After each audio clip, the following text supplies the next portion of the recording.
was his first video of him almost losing the plot, and I thought Tyson might get hold of that and say, look Dad, pipe down now, just leave it, and that'll be the end of it.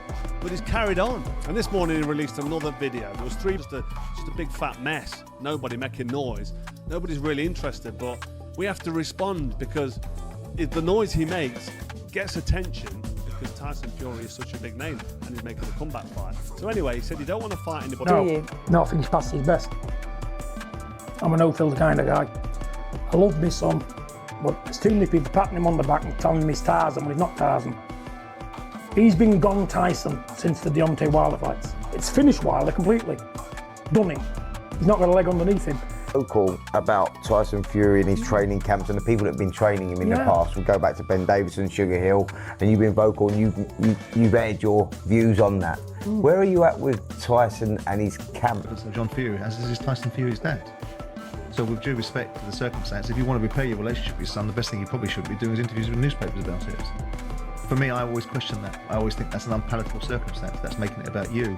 If you want to repair your private relationships, you repair them in private, not in the... Hating me. I'm actually quite fond of Tyson Fury. I want him to do well, and I want him to retire a happy man, which I've spoke about on numerous occasions. We actually came through the pro ranks together. Tyson Fury, if you don't know, he made his professional debut, he was promoted by the same promoter at the time, and he made his pro debut on the undercard of my first world title fight against Jean Pascal here in Nottingham. Good little fight. Tyson's nice and relaxed. He's coming back. Again, after retiring, he's back out of retirement. We kind of knew it was going to happen. He seems in a good place. He seems quite happy. He's not out of shape. He's in his usual shape, which isn't great shape in terms of physicalities to look at. He's not good on the optics, but you know he's in shape because he's not 28 stone. He's probably looking about 18 and a half stone-ish, and he's in the gym. I don't think he ever really came out of the gym. He said he's been training twice a day. Forget who built his story when he was a kid. He didn't build it himself, did he? Me, his father. And he hasn't showed me enough respect to say, you know what, my dad could be right. Is that repairable? Bollocks, a lot of it. Same squad, same bullshit. You're not a part of this training camp, are you? No, not at all. Yeah. I don't want it. I said, if you have him, that Sugar, I'm no filter. I said, I'm gone. But what is it about Sugar? He's no good. Tactically, technically. He's useless. Everybody's been in the corner. He got beat. He's been gone Tyson since the Deontay Wilder fights. It's finished Wilder completely. It's took a lot away from Tyson. Magmadov. This is a problem. I'm the first one to say it, because all them out there, they don't pay enough attention to detail, Spencer. It's a high-risk fight for him, this, isn't it? It's not what I'd have done. Look at Usyk. Usyk saying, I'm 39-year-old, on an easy time. He's picked Rico Van Over. Yeah. Man's not a boxer. I'm getting well paid for Rico, keeping my name out there. It's an easy fight. Even if Tyson wins this, it's 12 rounds of hard work. John Fury just stepped away from his own son's training camp. And the reason behind this family explosion is absolutely wild, because Carl Froch just called out the entire Fury family drama as nothing more than pure attention-seeking behavior. Here's what's really happening behind the scenes, and why this split might be exactly what Tyson Fury needs to save his career. Froch isn't holding back, saying, John Fury has always been a chaos magnet who thrives on creating drama wherever he goes. But here's the kicker. He's backing Tyson's right to fight on his own terms, and what he's exposing about this family feud is going to change how you see this entire situation. And I never will, because I'm a psychopath. I can't have a million people around me, because it doesn't work. I just have the same old people I've always knew, that's it. I'm not interested in making new friends, I'm not interested in what the next man's got, I'm not interested in what the next door neighbour's doing, don't care. Keep myself to myself and my own. Now here's where it gets absolutely wild. Carl Froch is keeping it brutally honest about Tyson Fury's current condition, and his take is completely different from what everyone else is saying. Yeah, Tyson might not look like a shredded bodybuilder right now, but Froch is pointing to something way more important, his mindset. Watch Tyson in the gym lately and you'll see exactly what Froch is talking about. He's relaxed, he's focused, he's moving with purpose. That's not the behavior of a fighter who's lost his edge. That's a veteran who knows exactly what he's doing. While everyone else is obsessing over his physique, Froch is reading the real signs. And according to him, all this outside noise about family drama and physical condition is missing the point entirely. Tyson Fury looks locked in mentally, and that's what actually wins fights at this level. You can't show your father respect when it's needed. Keep going. I don't need you. I don't need him and his millions. I need nothing off him. I wish him well, but he's put those people before me his blood father. That's hurt me like you wouldn't believe. So, they can jog on. But wait, it gets worse.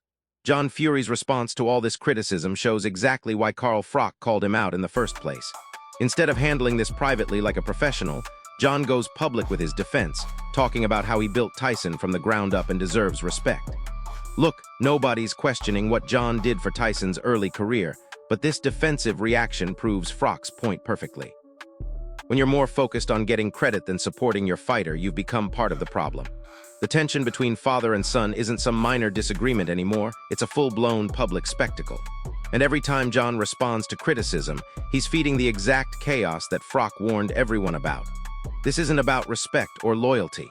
This is about ego, and it's happening at the worst possible time. Tyson, I think, used his dad to keep him involved and as a infiltrator, you know, someone that can shout and scream and cause a bit of chaos and unrest, you know. And I think like he doesn't need that in this fight, so he might make a use. Here's the thing that nobody else is talking about. John Fury completely dismissing the criticism and stepping away from camp isn't just emotional. It's exactly the kind of chaotic behavior that destroys fighters at the championship level. Carl Froch saw this coming from a mile away. When John starts criticizing decisions around Tyson's career and making everything about himself, he's creating division where there should be unity. Think about this logically. Tyson Fury is preparing for one of the biggest fights of his career, and instead of having a tight, focused team, he's dealing with family drama playing out in the media. That's not just a distraction, that's career suicide at this level. Froch's criticism is looking more justified by the day, because instead of fixing the problem, John is making it worse with every public statement. But he's saying that Tyson isn't himself anymore. And I tend to agree with John Fury. He's certainly not at his best anymore. I mean, how could he be after everything he's been through and stuff like that? So I tend to agree with that, right? But he was saying words to the effect of that. And get this, Tyson Fury's response to all this chaos tells you everything you need to know about who's really in control here. He keeps his circle tight, doesn't entertain outside noise, and moves on his own terms. This completely destroys the narrative that his father controls his career decisions. Froch has been saying this all along. Tyson Fury is his own man, and he doesn't need interference from anyone, including family members who create more problems than they solve. When Tyson says he doesn't need outside voices dictating his choices, he's drawing a line in the sand. This isn't about disrespecting his father.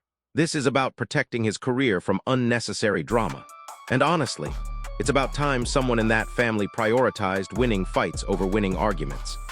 I'm not seeing what John said, but obviously I suppose he's in a position where he knows his son, he probably knows the best version of him, and he's probably looking at him now and just feels that it isn't. I think all questions will be answered on the 11th of April, won't they? And we'll see what he's got. Listen to this part, because John Fury's emotional responses are proving Carl Froch's point better than any analysis could. Every time John talks about respect and loyalty, he's making this situation more personal and less professional. Froch called this out as attention-seeking behavior, and now we're seeing exactly what he meant. Professional boxing camps don't operate on raw emotion and family grudges. They operate on discipline, focus, and clear communication. When your corner is more worried about getting respect than game planning for a dangerous opponent, you're already losing the mental battle. The divide is growing louder instead of being handled behind closed doors, and that's creating exactly the kind of instability that ends careers at this level. The Team Froch's team, he's just such a cool guy, and he gets some serious love. He's getting some serious love actually from Makmadov when we was doing the broadcast, and rightly so. Former undisputed heavyweight champ. Now listen to this brilliant take from Shane McGuigan that completely backs up everything Carl Froch has been saying. McGuigan suggests that Tyson Fury has outgrown the chaos that once surrounded him, and that's a game-changing observation. Early in Tyson's career, maybe the wild energy and unpredictable family dynamics worked as motivation. But at this stage, at this level of competition, discipline and focus matter more than shouting from the corner or creating media headlines. Froch's Fury is evolving as a fighter, becoming more controlled and calculated in his approach. If that's true, then distancing himself from distractions isn't just smart, it's absolutely necessary for his future success. This adds serious weight to Froch's argument that this split isn't shocking or dramatic. It's just the natural progression of a champion who's figured out what he needs to succeed. Compare them in private, not in the public domain. John, I mean, on the times that I've met John, I found him to be engaging and charming. But here's where the situation gets even more complicated. Even when other voices try to add balance to this debate, Carl Froch's core argument still holds up perfectly. Yeah, maybe Tyson Fury isn't at his absolute physical peak anymore, but questioning him publicly only creates more pressure and uncertainty. Fighters evolve throughout their careers, they adapt, they find new ways to win, and sometimes they prove every doubter wrong. Froch clearly believes Tyson still has championship-level ability and should be supported, not second-guessed by his own team. The real problem is that these conversations are happening in public instead of in private training sessions. Instead of creating unity and confidence, it's feeding a narrative of division and doubt. That's exactly the kind of toxic environment that Froch has been warning about from the beginning. When I've seen him on whether it's an act, created or whatever, it's boorish, it's unpalatable, it's unpleasant. When you headbutt Ukrainians in front of, Saudi royalty and behave yourself in a way that's not particularly appetizing, you get judged by it. So, with due respect to the fact it's a scoop for these guys, I'm not hugely interested in. Hold up, because Fraser Clark makes a point that Carl Froch would absolutely agree with. The ring is where all this talk gets settled. Everything else is just noise until the bell rings and actual performance gets measured. Tyson Fury has built his entire reputation on answering critics inside the ropes, not in press conferences or family arguments. This upcoming fight becomes massive now, not just because of the opponent, but because it's Tyson's chance to prove he still belongs at the absolute top of the heavyweight division. All the noise about family drama, all the doubts about his condition, all the questions about motivation, everything gets answered in those 12 rounds. That's where reputations get made or completely destroyed, and that's exactly where Froch is betting Tyson Fury will remind everyone why he's still elite.